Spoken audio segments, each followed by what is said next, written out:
So I had a wonderful high holidays experience.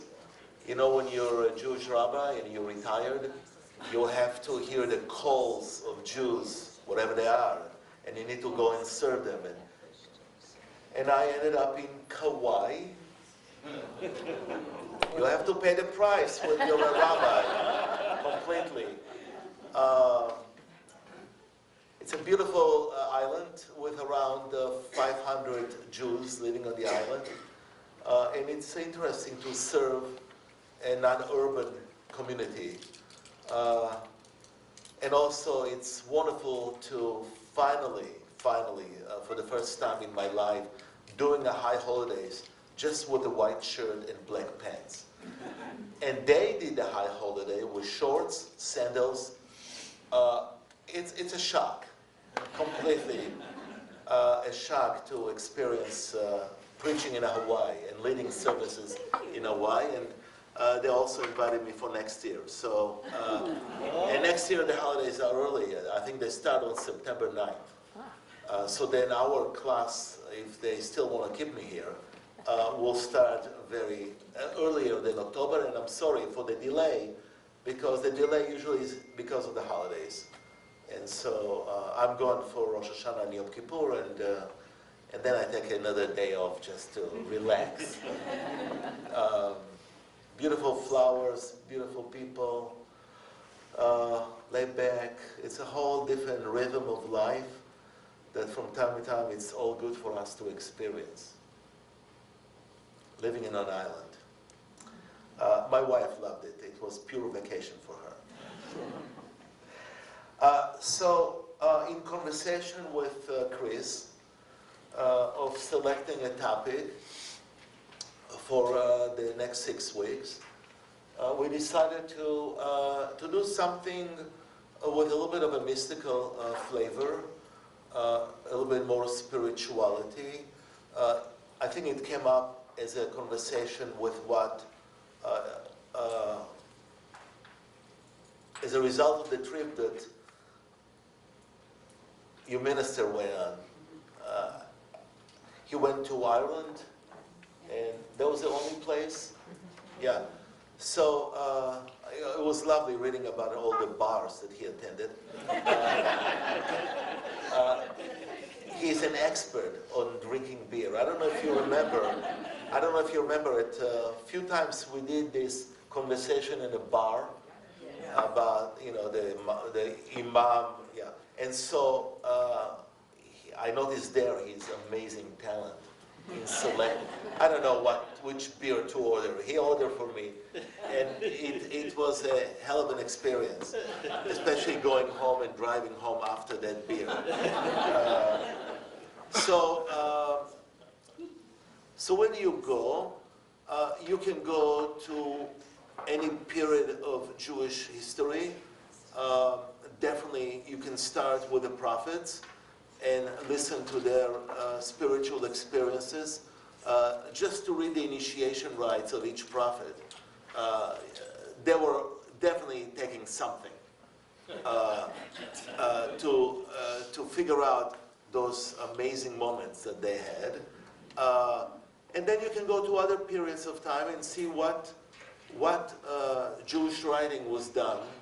And so I decided to go to the Hasidic period. So the Hasidic period that gives this material that we're going to open in a second, it's from 1740 to 1815. So I'm talking about the third generation of Hasidic masters. Now let me talk a little bit about the meaning of the word Hasidic. So when you look at the word Hasidic nowadays, it's the New York image. When you go to New York, they're all dressed in black, and they usually stop you in New York and ask you to give you the privilege of putting a tefillin on your hand. What is tefillin? Tefillin is this item.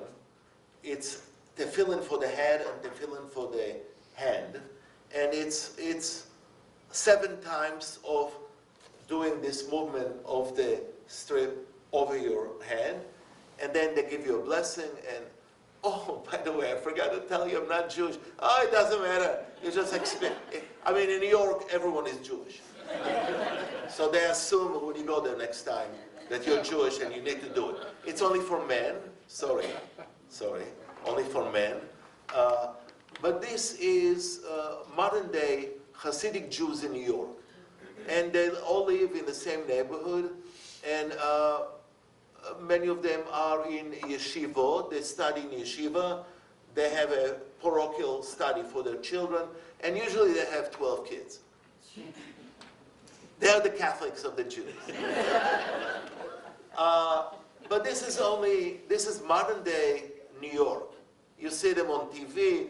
There's a movie now in Filmstream that gives you, if you have a chance, go see the movie, gives you a taste of what life in a Hasidic community is all about. But I'm not talking about modern day interpretation.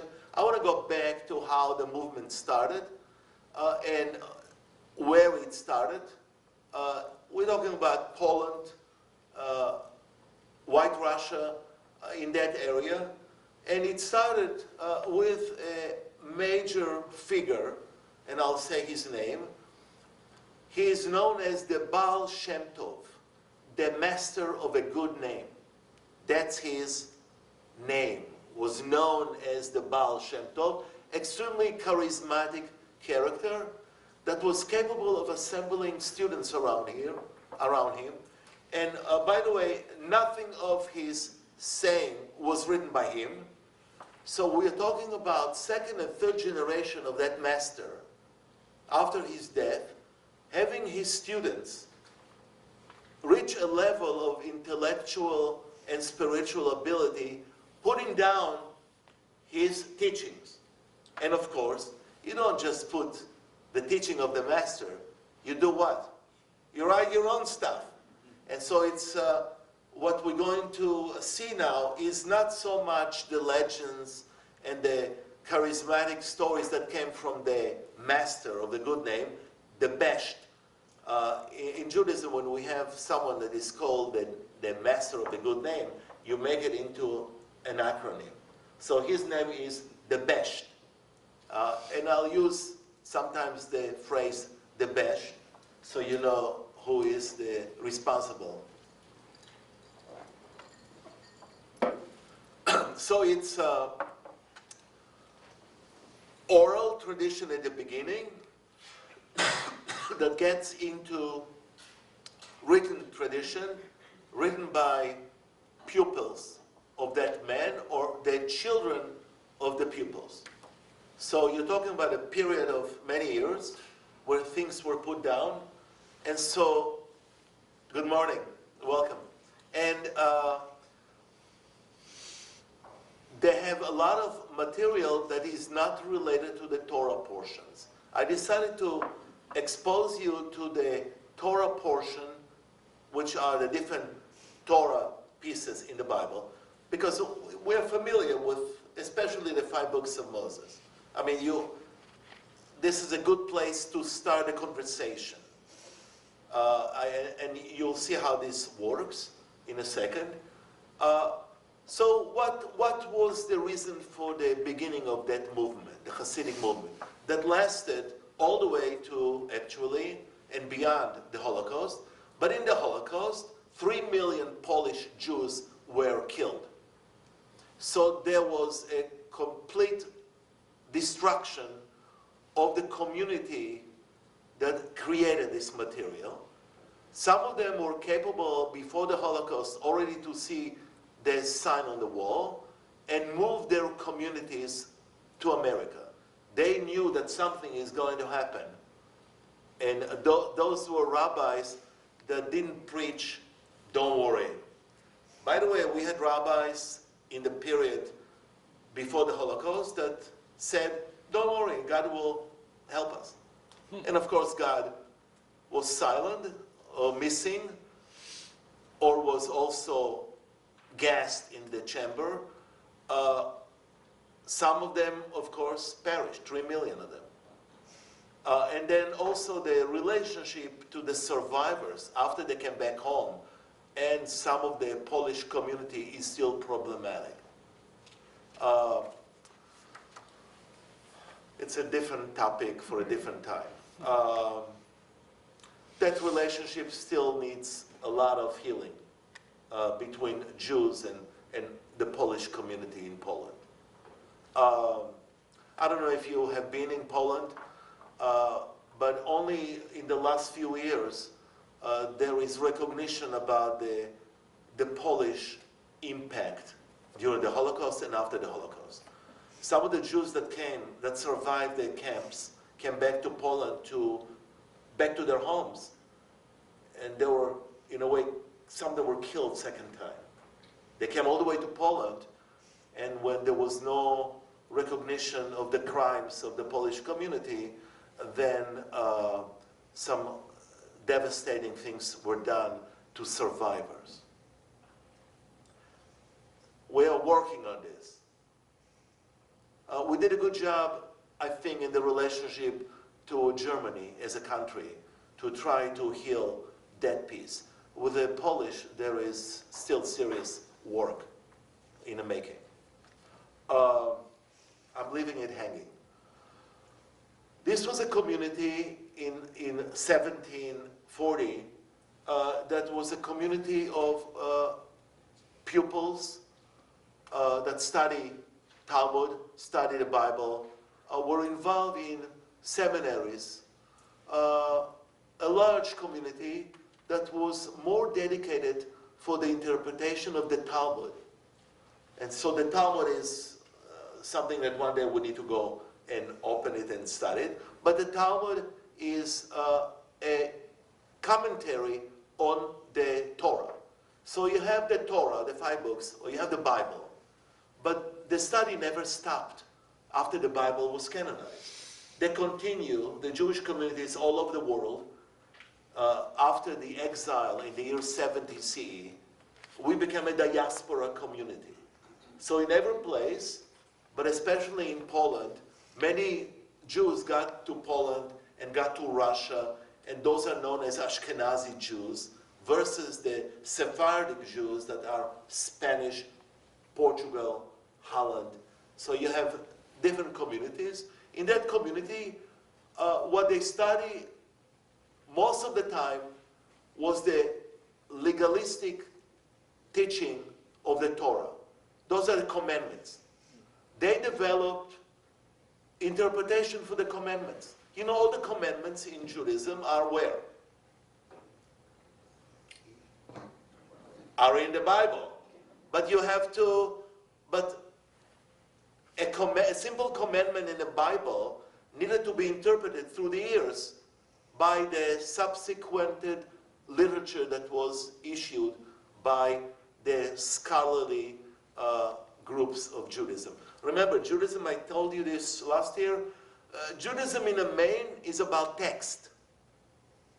The Bible was taken as a divine document, and therefore everything else that will ever have been published starts there. Because it's a divine, and that's how we treat it, and this is what we have to study. So everything that will be ever created in the world is already in the Torah. And actually you'll see today, as a result of studying the first Torah portion in Genesis, what is the first Torah portion? In the beginning. So guess what was the blueprint of creating the world? The Torah. So even before God created the world, the Torah was available as a blueprint for God. God actually had the Torah before God created the world. This is the concept. This is the concept that I'm the first one that I will teach you and also make you confused. But the Torah, as a divine document, was actually the paper that God had to read for God's self, himself, by that group. You see how liberal I am? It's scary. Scary. Every page of the Torah was the blueprint of creating another structure in God's world. So everything that you ever need to know is there in the 5 books of the Torah. The other books are dealt with less sacredness and holiness. The farther you go from the book of Genesis, the less holy it is. So the 5 books, by the way, we again remember the second rule, there's no early or late in the Torah. Just because the book of Genesis appears before Exodus doesn't mean that the Exodus did not happen before the stories of creation. So make sure that you understand this concept of no late or early in the Torah. Don't assume that the order of the books in the Torah is actually the source of the events chronologically, historically. So get this out of your head. So I mean, those are 2 difficult concepts that were created by this world of the Hasidic world because they were tired from the legalistic minutiae of interpretation of the commandments. They wanted something else. And they are the one that created the reflection in the forests. Every one of those Hasidic masters was in the forest. Meditation, reflection, the joy of worshiping. The world that they came from was a world they wanted to rebel against. They wanted to meet God in all the right places and not only in the fulfillment of the commandments. So there was a revolutionary group in Judaism that actually is existing until today. We have, for example, there is a structure next to Beveridge Middle School. I don't know how many of you ever paid attention to that building, but that's the building where a Hasidic rabbi, Rabbi Mendel Katzman, and his family and his community is functioning. Yeah, so if you walk around there a lot, it is possible he'll come out and put a tefillin on you. So, I mean, wonderful man and wonderful family, and they are definitely affecting the Jewish community in Omaha. How are they different in Orthodox Judaism?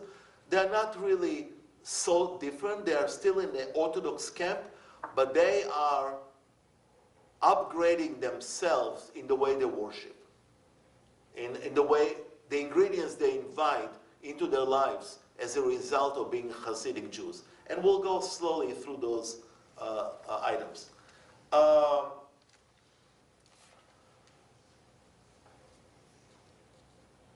So the basis of the changes that they did from the legalistic world, and again, legalistic means what?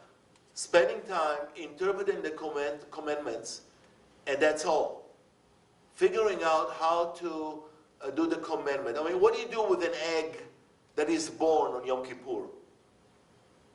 Wow. You guys ever bothered by eggs that you eat on the Day of Atonement? They also didn't want to deal with this. They didn't want to deal so much. They still kept all the commandments, but they were not busy interpreting them. They found other ways to get to God that was not from the legalistic point. I mean, knowing exactly how many days to celebrate a holiday, they still celebrate the holiday with the same amount of days, but they created all kind of other ways of enjoying the holiday and using the holiday to create a closer relationship to God. They were interested more in God than the commandments. They were more interested in, they were also extremely poor, communities of stricken with poverty, and they found joy in everyday storytelling, in everyday community gathering and dancing. We have so many Hasidic stories that are coming from that group. They created a Hasidic narrative to interpret the commandments in a way that was pleasant for the mass of the Jews living in Poland and Russia. And that's where the strength of the movement came from. So for example, they will create stories about the Sabbath. In the Sabbath, for example, you have to have 3 meals, according to a tradition and the commandments, 3 meals, because all the rest of the week you starved. So there is a push of creating more meals on the Sabbath because you're the king. You need to treat yourself the best you can. So they have a lot of stories about Jews in the marketplace buying fish, and guess what? Inside the fish, a diamond. And at that diamond, you bought food for the family of the 12 kids that you had. So a lot of stories are coming from the shtetl. Shtetl was the community that they lived in. And it was part of the Hasidic innovation, the Hasidic way of making sure that you have joy at all times in the way you worship God. And joy was hard to find in the legalistic way of observing the relationship with God. And that's why the movement became so popular for so many years. And the fact that we have, even today, Hasidic Jews that are coming from different courts, because they all are around a charismatic person that knows how to sing Hasidic songs. You guys heard so many of them. Anytime you have a song with no words, you know it's coming from that lore. They didn't care about the words. They cared about the melody. So they introduced into Judaism in a time that was pretty cold and legalistic, a spiritual content. So for example, you see this in movies, Hasidic movies. The rabbi usually is someone over age 90. The problem, for example, that we have now in Hasidic Judaism is in the Lubavitcher movement. The Lubavitcher are people that came from the city of Lubavitch, a town of Lubavitch in Poland. They had for years rabbis coming from the same family, except the last rabbi died and he only left daughters. So they are in a crisis mode now because there is no continuation. So now they're talking about that rabbi with expectations of his resurrection, and they're still pretty strong. The Hasidic Lubavitcher movement, which Rabbi Mendel Katzman is one of the followers, is pretty strong despite the fact that they don't have a leader. And that leader was educated in Sorbonne. So those are people that are capable of understanding the world and just adding their teachings to their disciples. So you have, that's how they're known. The Hasidic world is surrounding a court, came from Poland. They can be in Israel, and they can be in America or South Africa, and they continue using the name of the city they came from, Poland, and they hopefully have rabbis that are coming and helping them with their lives. So you have you doing God works out of simcha, out of joy. So that's essential tenet of their understanding of what worship is all about. They also have the concept of kavanah, that it's not keva. So 2 words in Hebrew. I'm sorry, I need to use some of those terms to just educate you a little bit. So the way we worship, there are 2 ways of worship. One is keva, the fixed prayer. The fixed prayer book, the fixed order of prayers. They came up with the concept, it's not the fix, it's the intention you have inside of you. So you are moved to pray by intention, not by fixed prayers. It was a revolutionary idea for Orthodox Jews. to suddenly say, what do you mean? What? I mean, they still have a prayer book, but if you don't suddenly remain on the same page, and that page gives you way of understanding the world in a particular way, you don't have to continue with the rest of the prayer book. How many times you had the opportunity in the middle of worshiping in this church to just not to follow the fix, but just concentrate on the imaginative, on the moment. I mean, you can. I try to teach Jews that. It's impossible. We need to go through every prayer in the service. Really? What if you have a word that suddenly shakes you to the core, and you stay with that word for the rest of the service? You guys have to do a better job. And maybe that's what the Tri-Faith Initiative is all about. For you to teach Jews about that. Because they're not going to go to the Hasidic world and learn.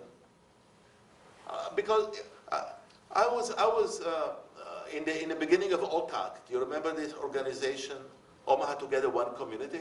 The ministers around the table taught me how I can do an invocation without going to my text.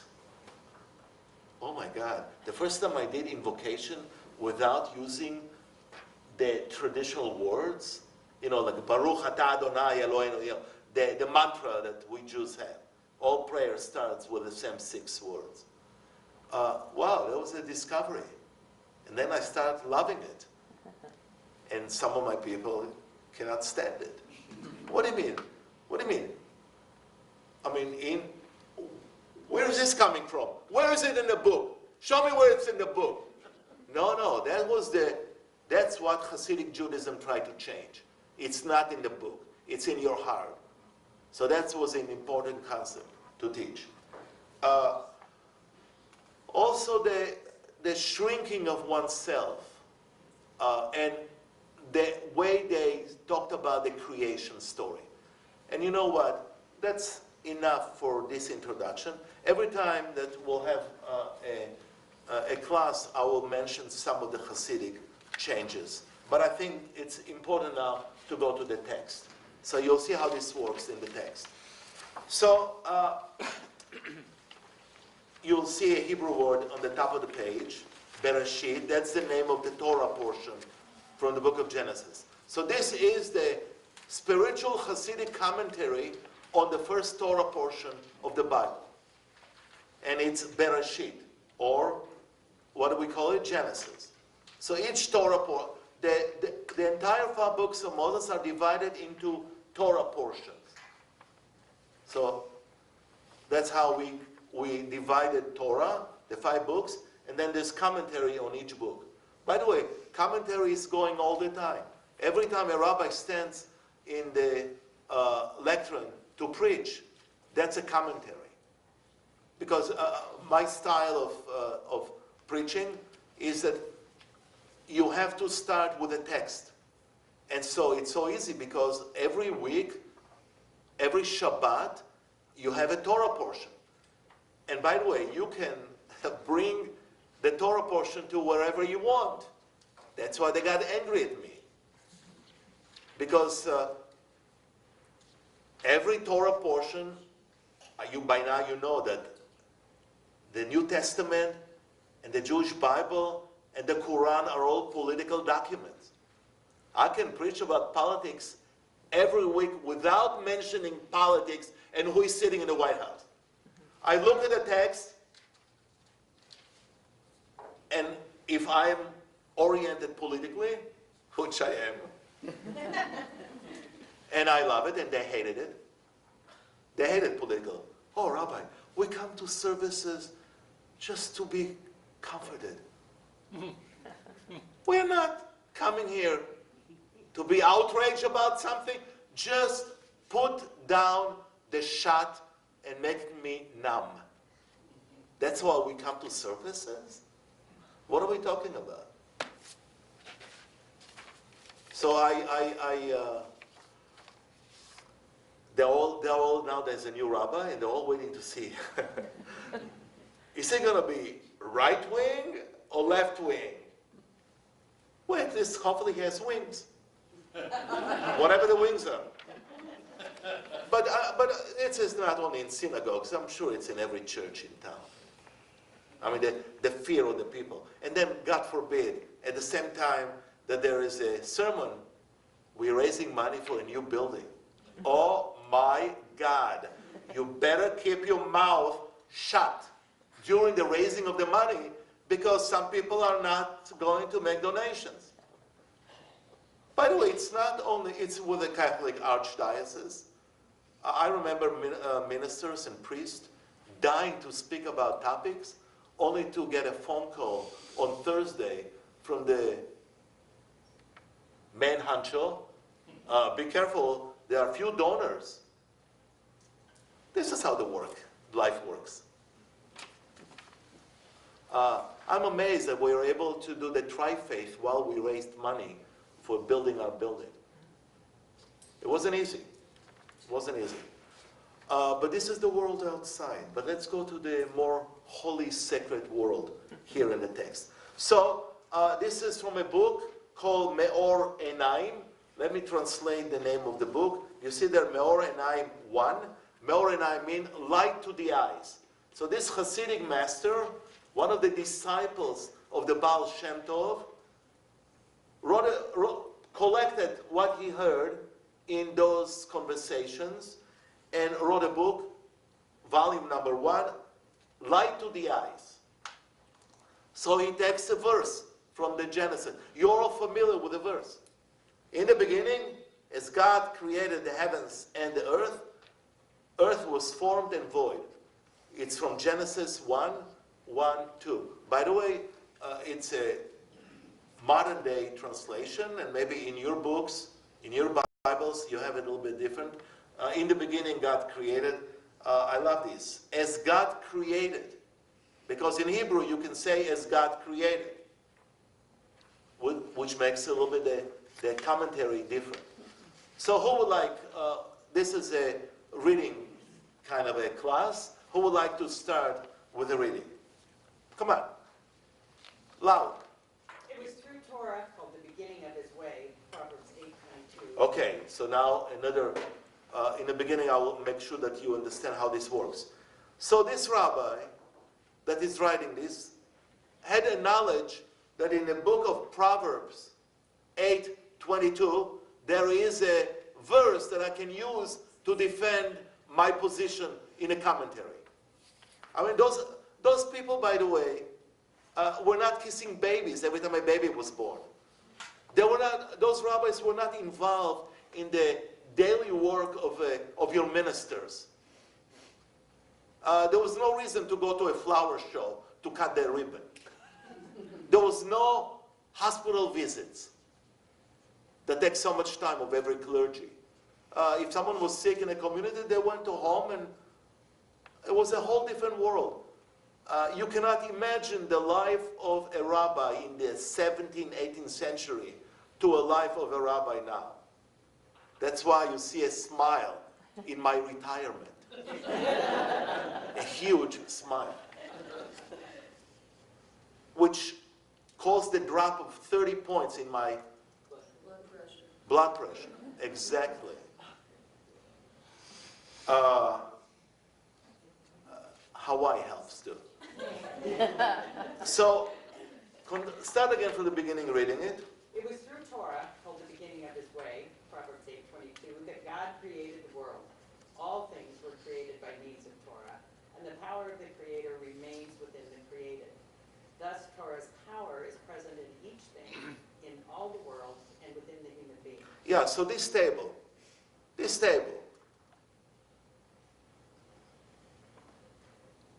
is important, because around this table there are souls sitting.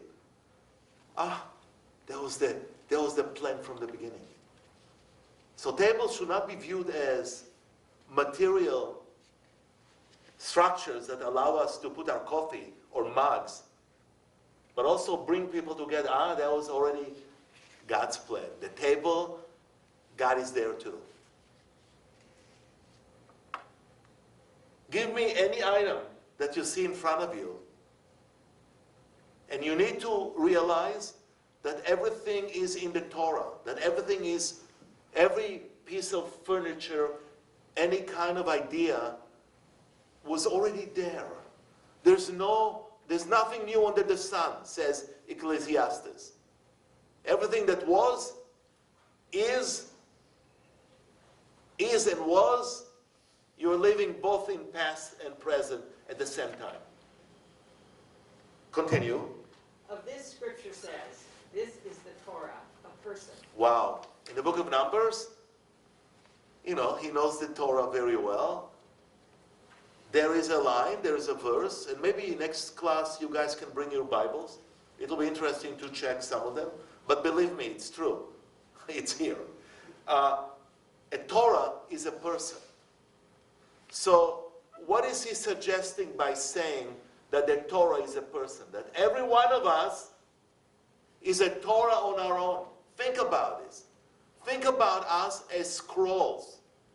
Think about us as narrative. I mean, there are a few times in my mind that I wanted to, you have been in a synagogue, there's an ark. Few times I wanted to do something completely revolutionary, and I did it with the school because kids are naive and they can take any shit from me.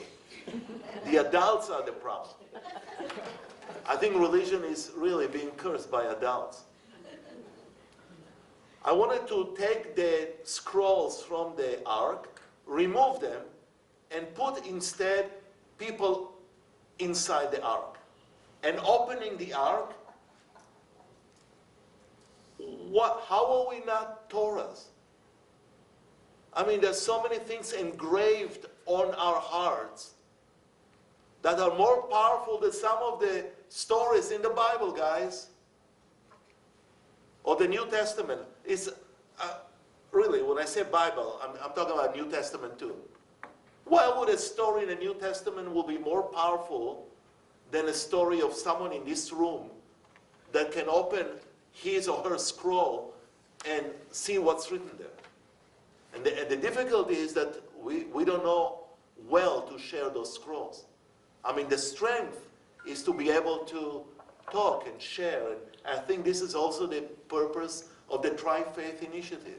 Can you imagine the wisdom that will be gained by all of us by just sitting down around a table? And I did it with the kids. The kids loved it. They were so shocked and surprised. I never dared doing it with adults, and maybe that's my mistake. Okay, so this is the Torah, a person. Continue. As will be explained, Torah and the Blessed Holy One are one, as the Holy Zohar teaches. Okay, Holy Zohar, that's a mystical book written in the 16th century. Go on. Okay. What is the meaning that the Torah and the Holy One are one? They're the same. Torah equals God. They're the same. And he goes further and says, man equals Torah equals God, in a way. Those three ingredients. Go on. Thus the life of God is present in each thing.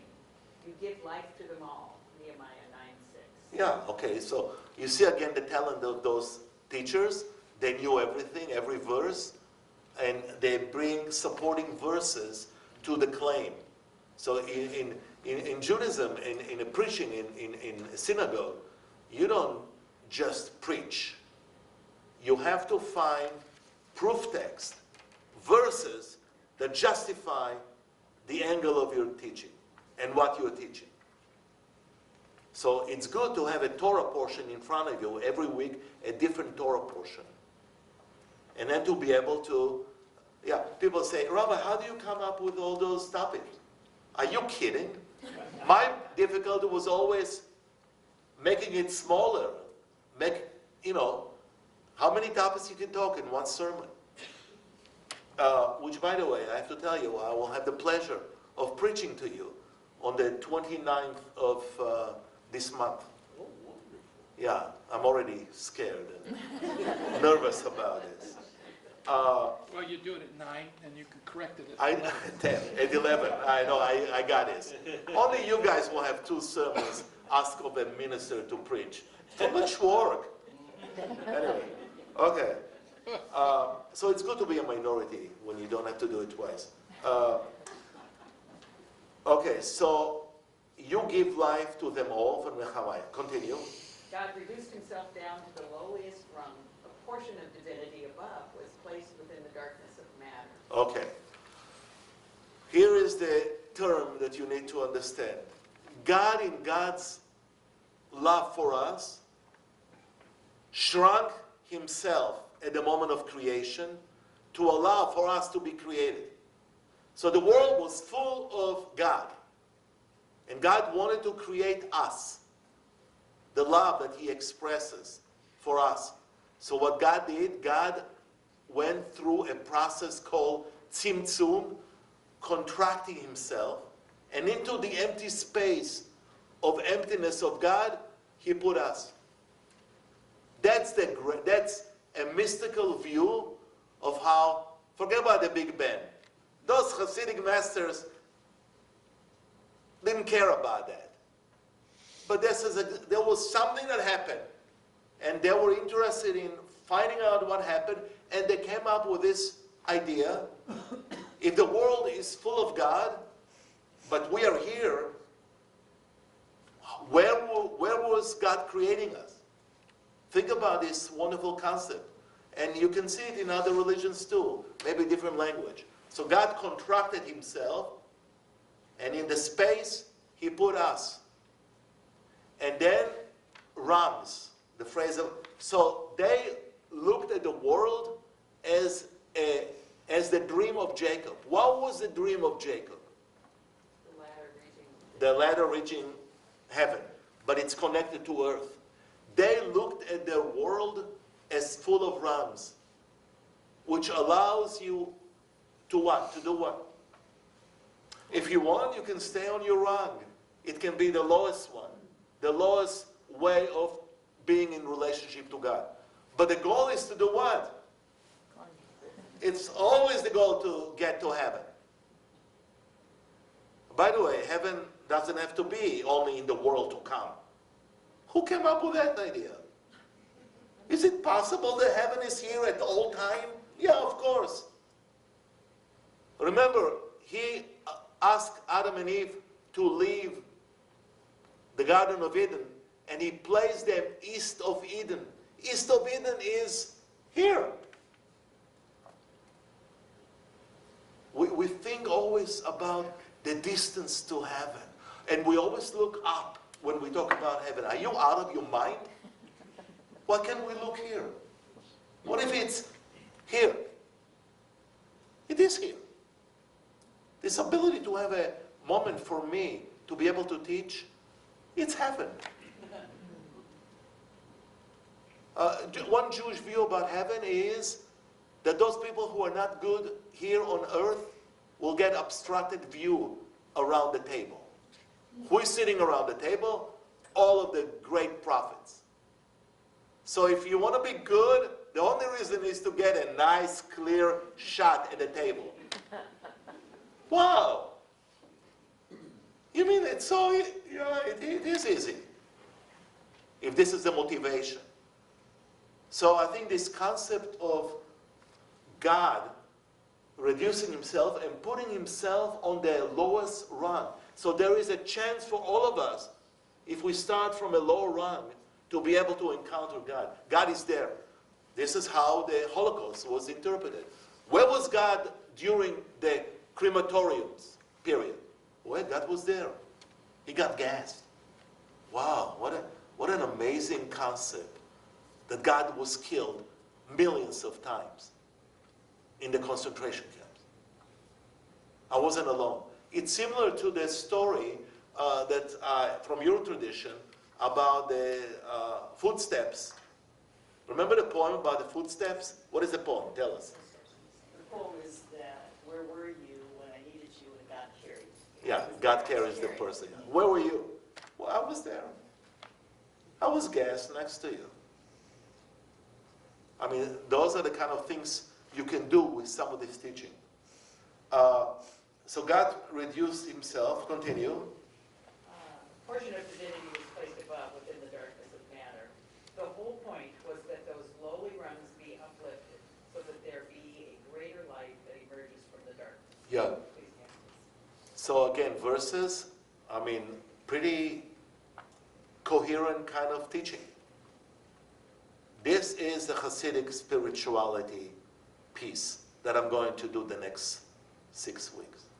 So I'm going to bring you different Torah portions and the way they look at them. And I selected, I cannot do all the 52 Torah portions. Why not? Anyway, but so I selected some of them. The next one that is waiting here is the connection to Abraham, because that's what connects all of us. So continue, please. Another reading, please. Anyone? Yes, Linda. Yes. This is the reason why Joseph went down into Egypt, Mitzrayim, Mitzrayim. I'll explain this. Continue. the lowest rung, the narrow strait of the sea, that's Saryam. It was Meitzar Yam. So let me explain what goes.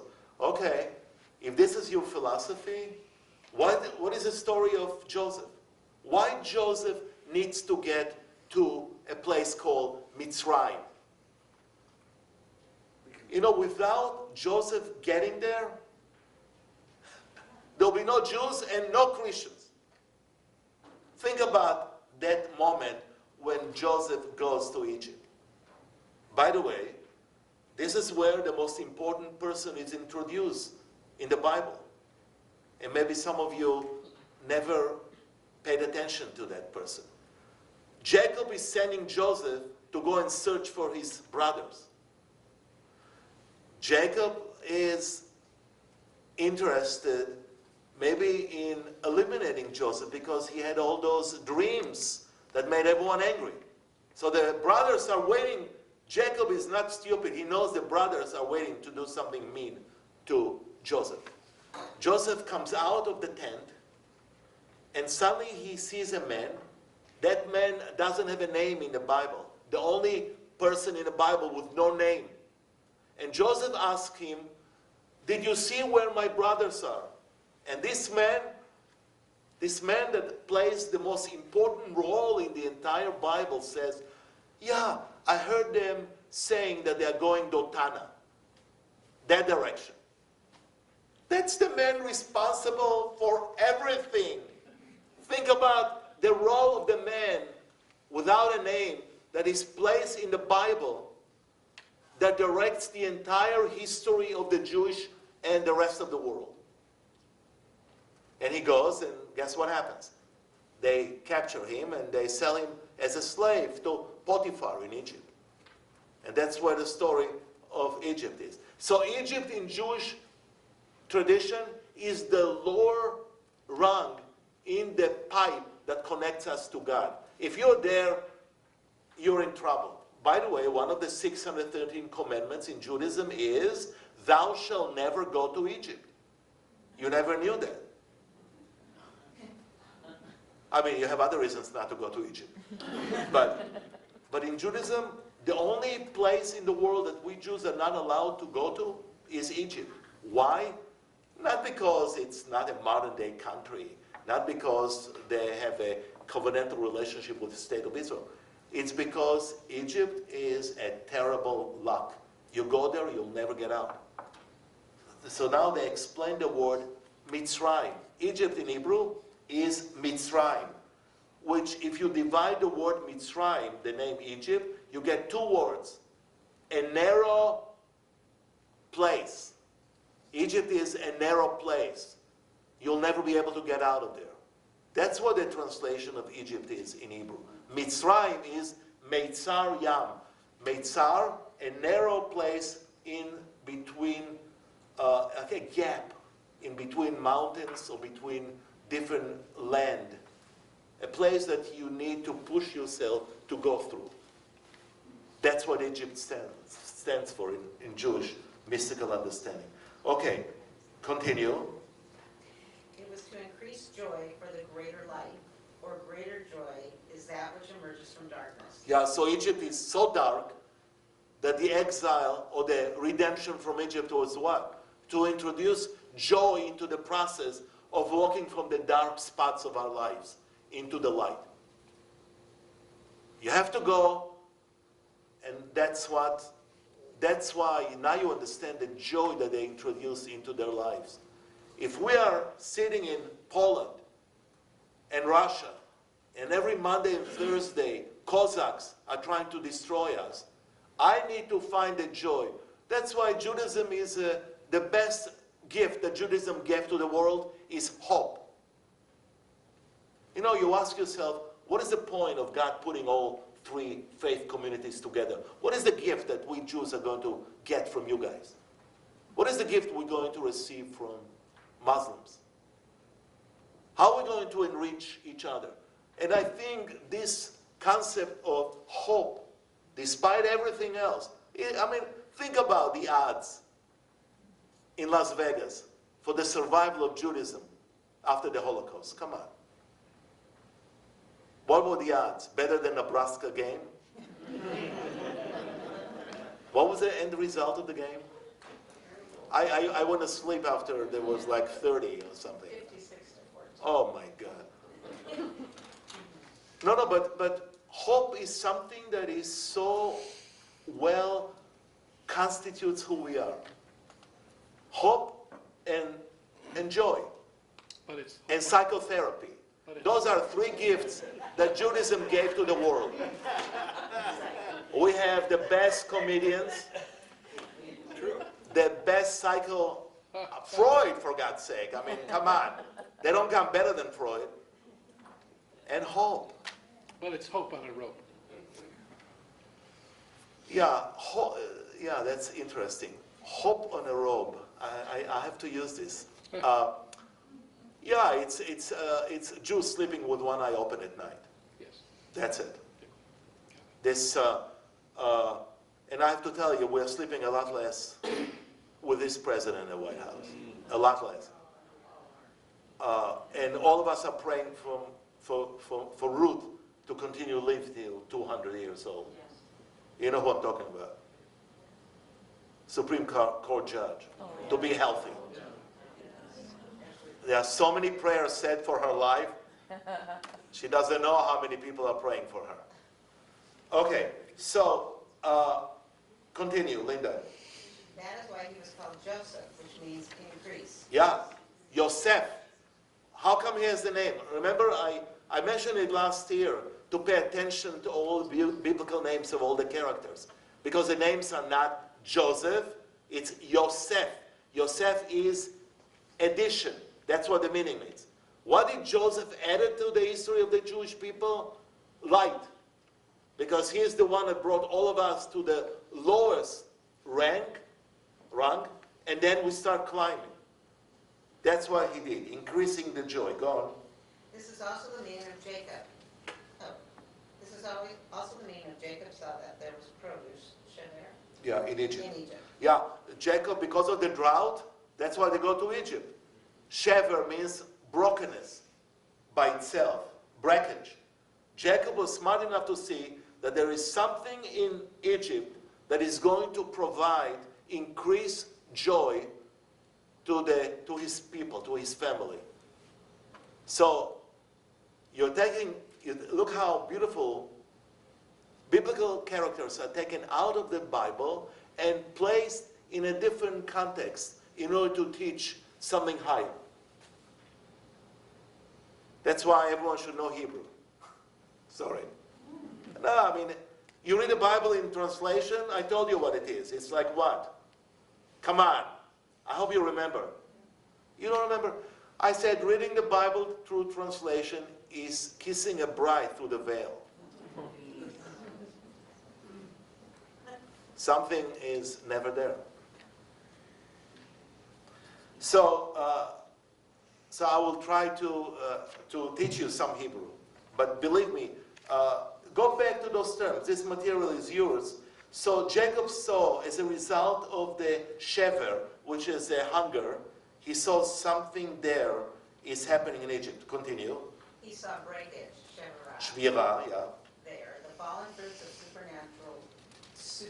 Supernal. Thank you. Supernal wisdom or Torah, since anything that falls from its rung is considered broken.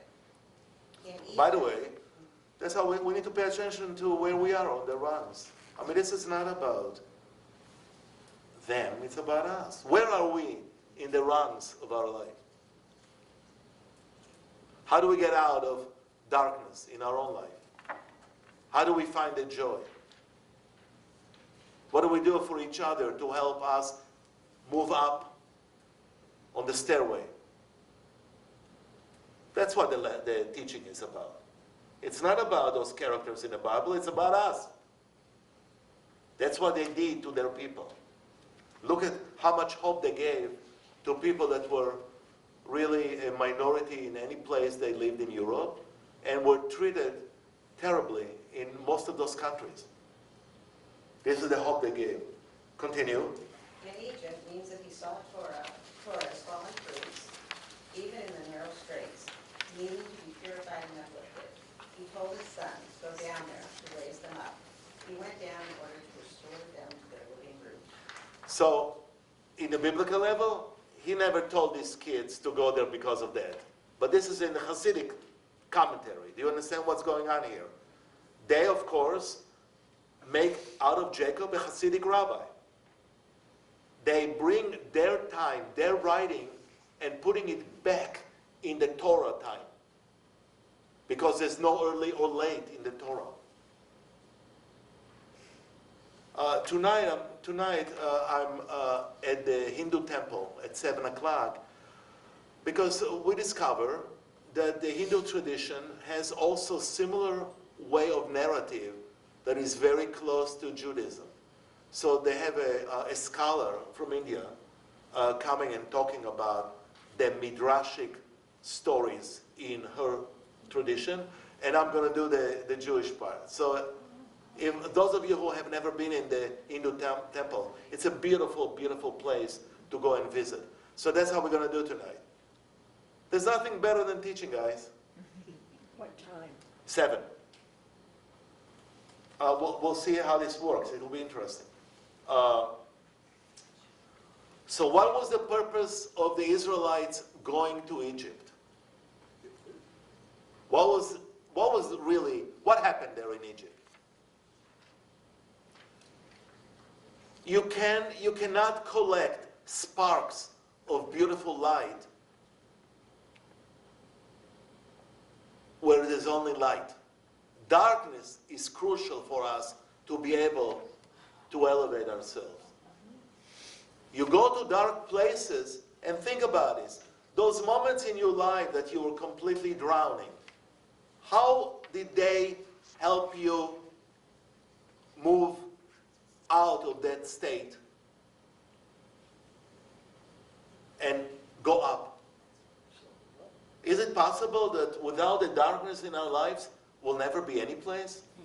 That's the current administration. Yeah, totally. Look at how many people went to the streets I think it's to do something. With Obama, we fell asleep. Obama will be the Messiah. He will do everything for us. And not everything happened. And now we got someone there. And it's an offer of a lot of breakage. Constantly, every day.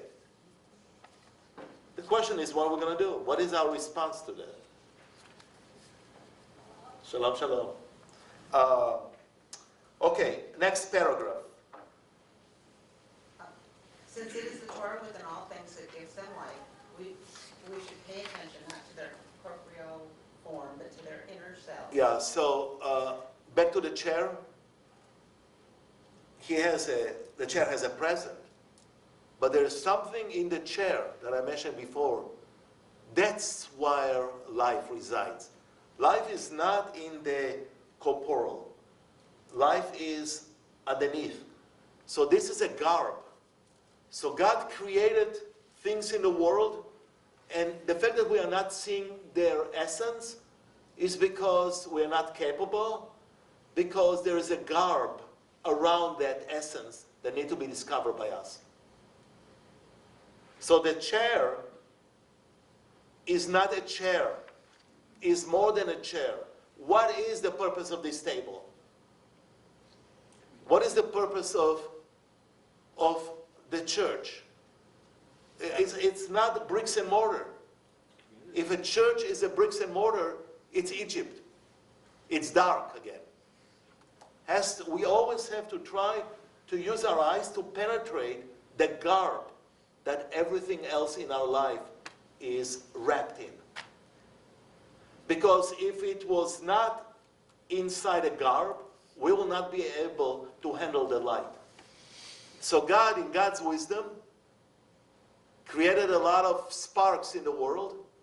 Some of those sparks are garbed in such a way that we are not capable of really seeing it. Because if it wasn't wrapped in a garb, it will be overwhelming light. So what happened in the space that God shrunk himself to allow us to be created? What happened to the material of that space? That material, that light, was put into vessels that shattered.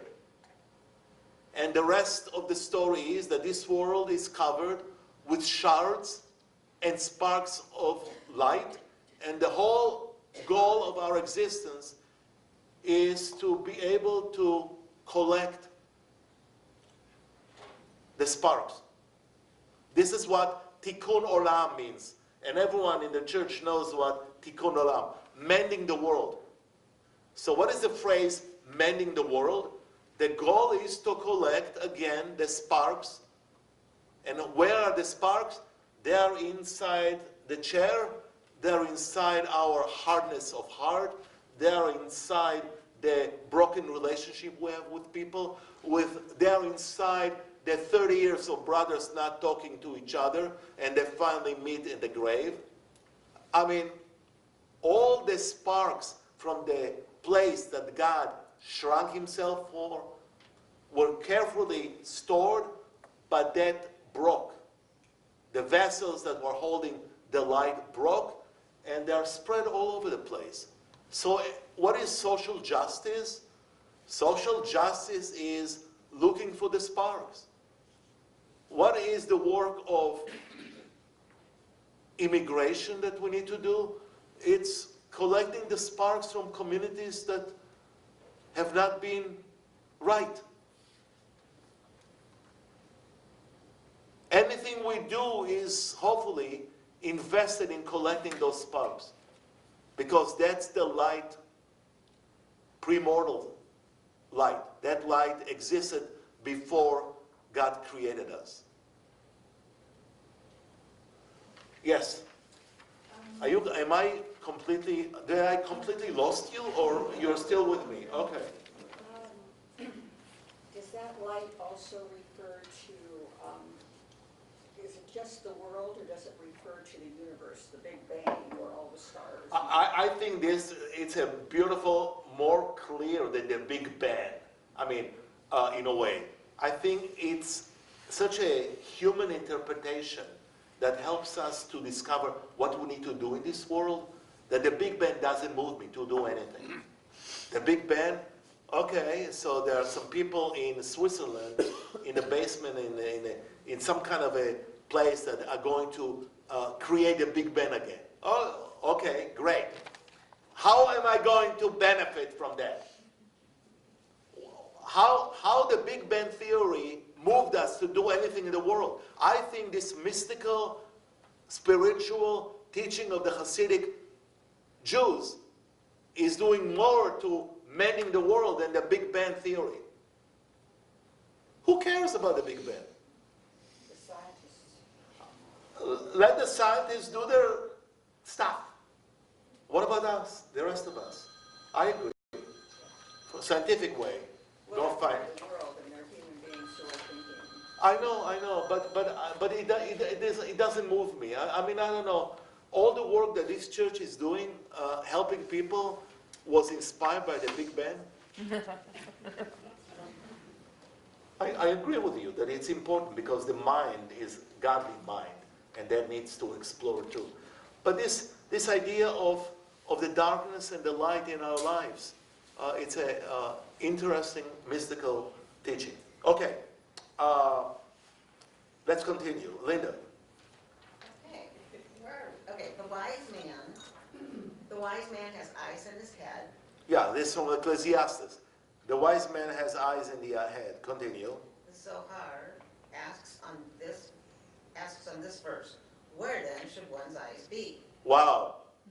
What a great discovery. There's a verse in Ecclesiastes that the eyes are in the head of the man. So now they ask the question. Continue. What's the answer? The verse rather means that the wise person's eyes are fixed on the head. Look at the head of each thing. Where does it come from? Who is its root? This is the meaning of in the beginning. It was through Torah that heaven and earth came to be. They are all within them. Thus our sages taught that the particle head in this verse is there to include all that was to be born of heaven and earth. Wow. So Hebrew again. Here's the Hebrew. It says, Bereshit bara Elohim et. We translate this English to the. Maybe the includes everything. Maybe that word that is so useless in Hebrew grammar, et, includes everything in. Why the eyes have to be in the head? What is he doing with the head? What's the beginning? The head, the beginning. In the beginning. That's where everything is already there. And our life is to be partners in the unfolding story of creation. Creation for the Jews and the Jewish religion never ended. And I hope also for us. Creation is still an ongoing activity in this world. Every moment of our lives and the lives of people after us will be part of creation. And what is our job? To be partners in this unfolding story of creation. God needs partners. And we are the partners. We are the one that he wanted in the beginning. And how do we respond to this love of God? By participating in the unfolding story of creation. Any questions? Come on. Well, we just went through a few lines and look at this. It's, oh my God. But that's what always happens. Always happens. Any questions? How bizarre is what this teaching is? I mean, is it, people have difficulty, of course, yeah. Yeah. I was wondering, you talked about the writers take verses from many different places to build up their point. Yeah. Are they ever accused of taking something out of context? Never. Never, because we can argue with them, they're dead, but also because this is the work. The work is to struggle with the text. But that's a very good point, because I can have another rabbi living in the same period of time, quoting different verses and coming to a different conclusion. But it's okay. What's wrong in having different teachers teaching? I mean, I'm not lost. I'm definitely not lost. Until now, I understood the following things from this text. That the world is built with pipes going up and down. You don't see them. I see at least 40 pipes here in this room now. So I'm taking each of you and imagining a pipe. There's narrative there. Everyone here has a narrative that is worthwhile exploring. And the world has dark spaces, and the world has places where we need to get to that are full of light. And how do we do this? This is the simple one-line teaching that I made it more complicated by giving you all this stuff. But this is, you can find this in Christian spirituality. You can find similar teaching in Muslim spirituality. It's how we see the world. It's called, for Christians, proof texting. Proof, yeah, of course. We invented it, by the way. The Jews invented proof texting. You can have it. You can have the same text from the New Testament, and two different ministers will argue about completely opposing views. And I'm so happy. We only in Jews we only have 4 different movements. You guys are in a big trouble. I don't know how the temptation in Christianity of trying to figure out who is the right. Oh my God. That's how we Jews don't have a major pope. Can you imagine the Jews having one person to tell us what to do?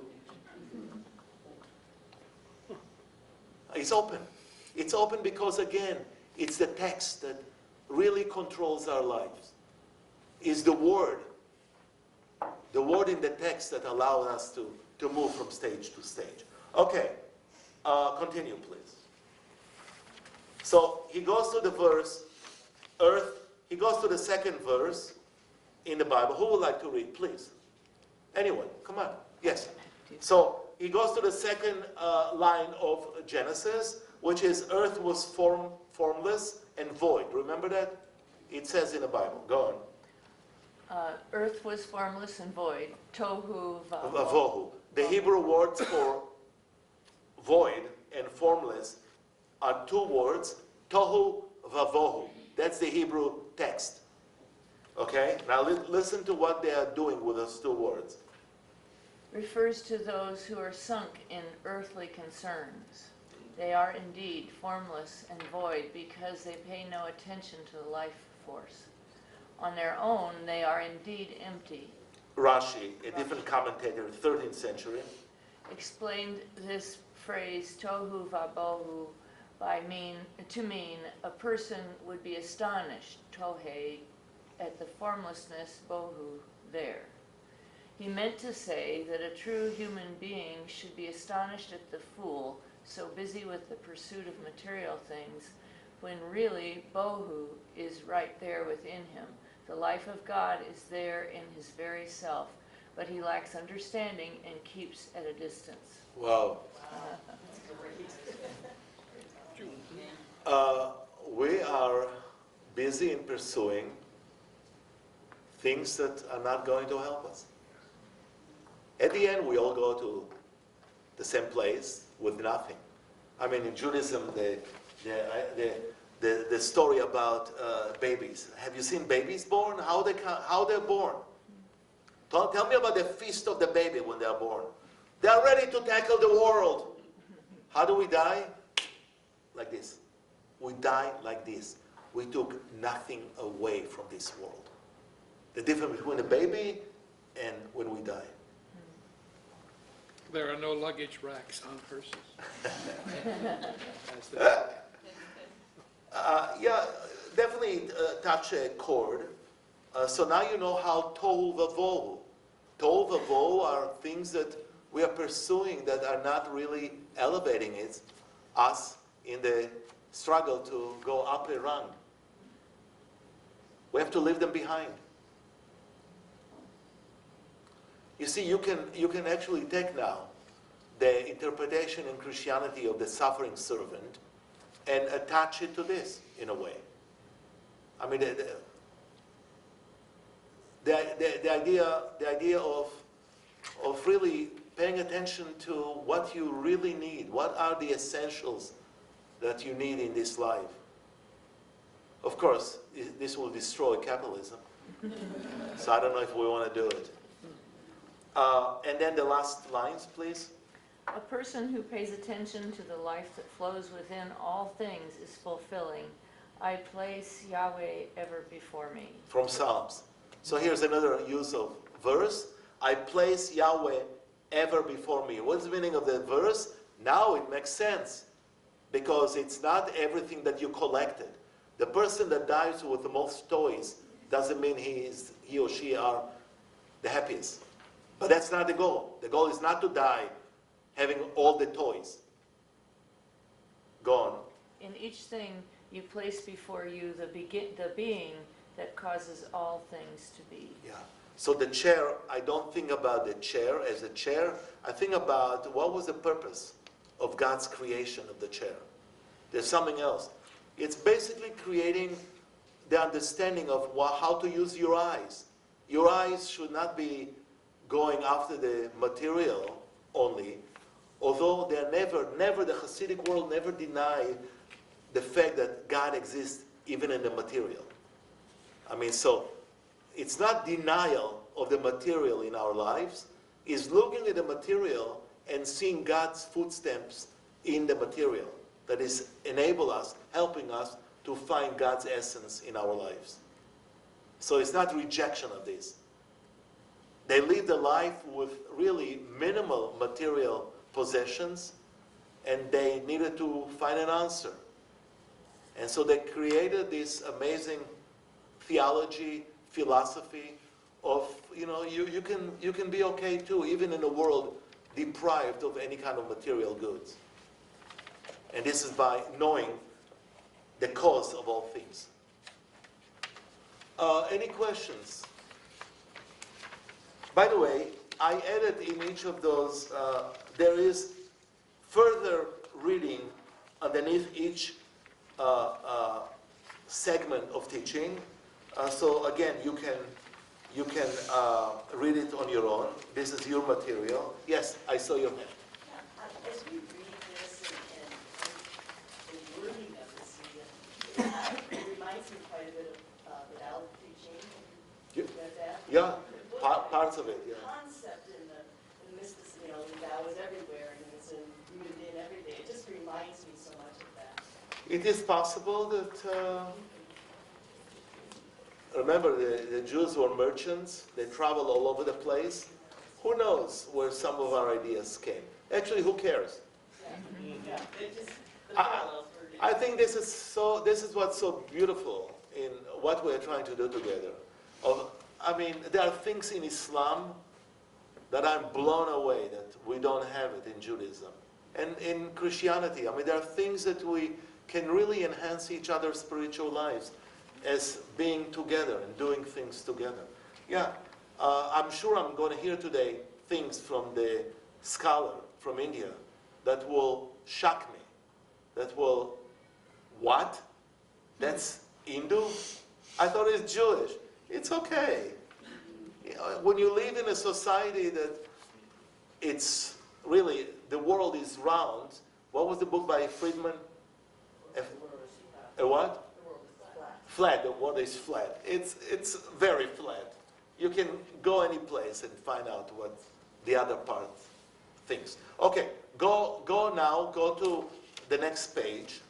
And again, this is Meor and I, number 2.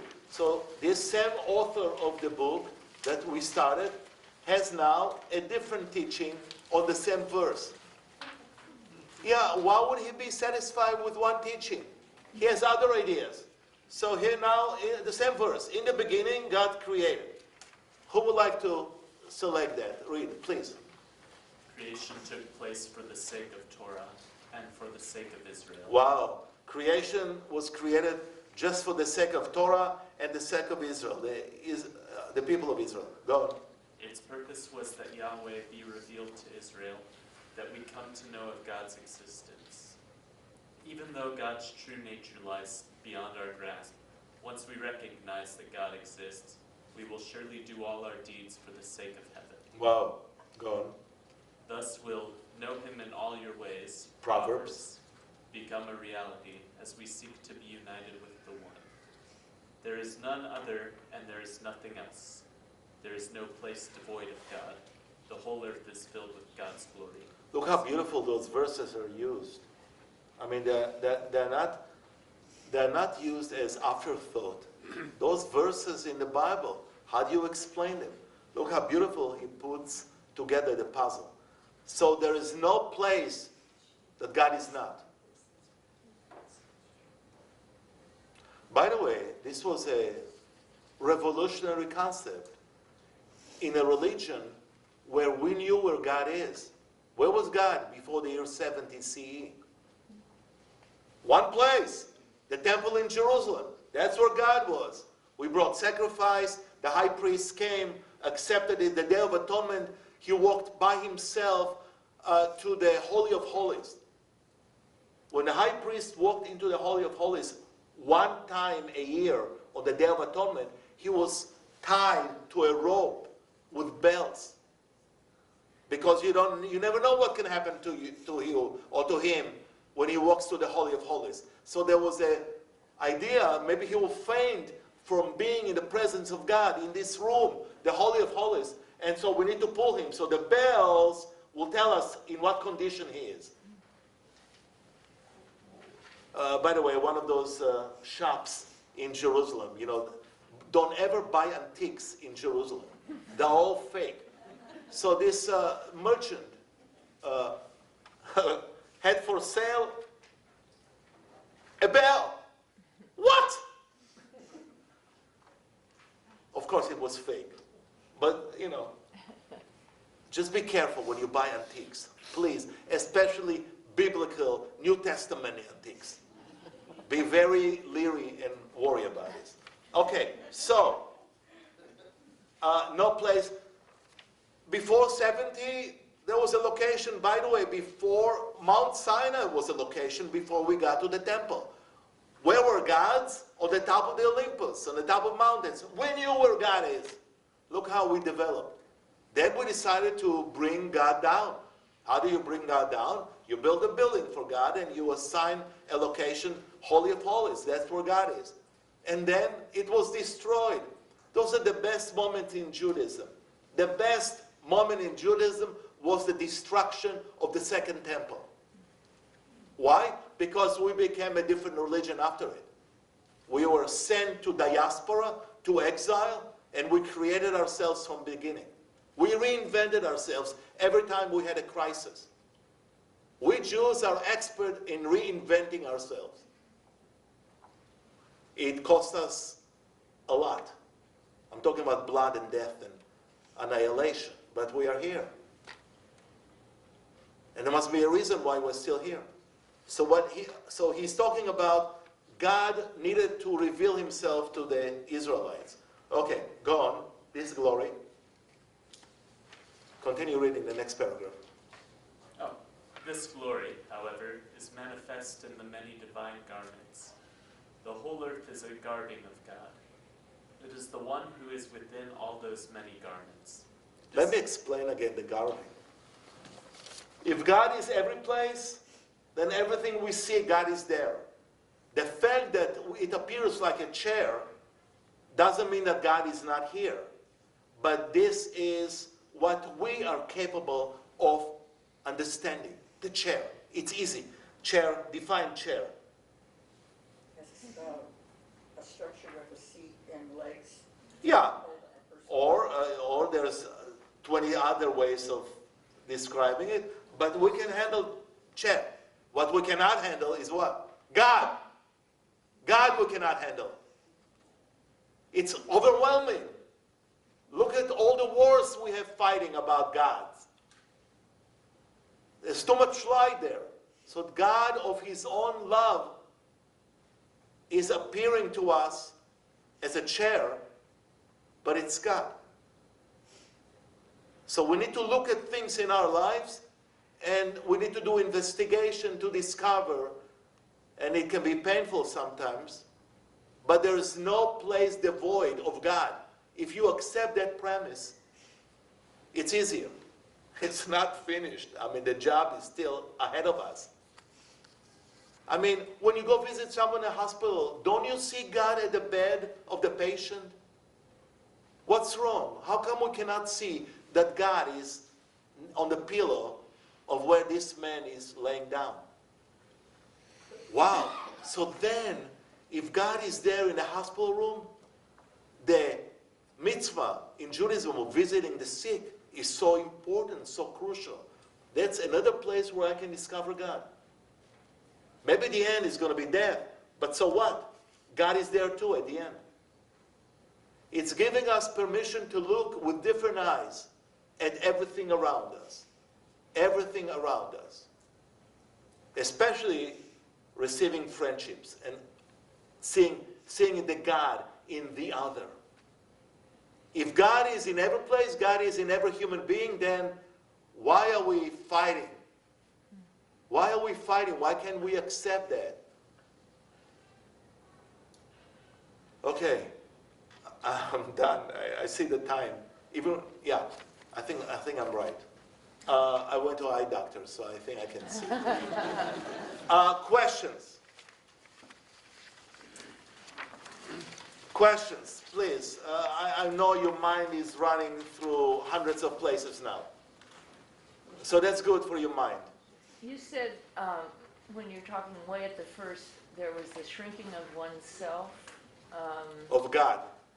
Okay, a shrinking of God, but then in relation to the Hasidic people, a shrinking, they believed in the shrinking of oneself. Yeah. I need to imitate God. Okay. So it's not about you. It's never about you. It's not about me. You know how hard it is for a minister or a rabbi to get to this idea? It's not about me. We are so sick and tired of clergy that it's all about them, and it's not about them. It's about God. So you have to learn how to shrink yourself. Similar to what God did. God did it because of the love that God feels for us. We need to do it to allow other people to come into our realm without being overwhelmed. Who are we? We are flesh and blood. So there's a definitely exercise that needs to be taken by all of us of how we make ourselves smaller and allow for the other to be there.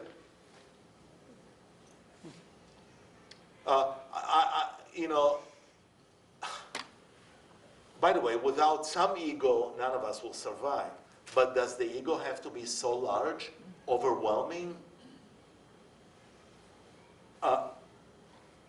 Do I need to talk about the White House? You see how easy it is to get to any kind of political? Just give me the text and I'll find a connection. I'll give you the proof text. He cannot supply me the proof text. He's not into it. Any other? Are you guys okay with this material for the next 5 weeks? Okay. Oh, it's beautiful. Thank you. Rabbi, tonight you'll be at the Hindu temple on 132nd? Harbor Street, yeah, Harbor Street, yeah. Thank you. Yeah, but that's too much for you to twice with me. Are you kidding? Thank you guys. Have a wonderful day. Thank you. Thank you, Rabbi.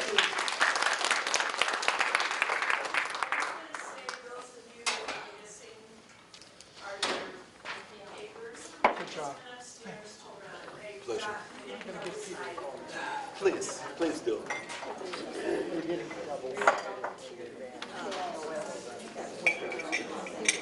Yeah.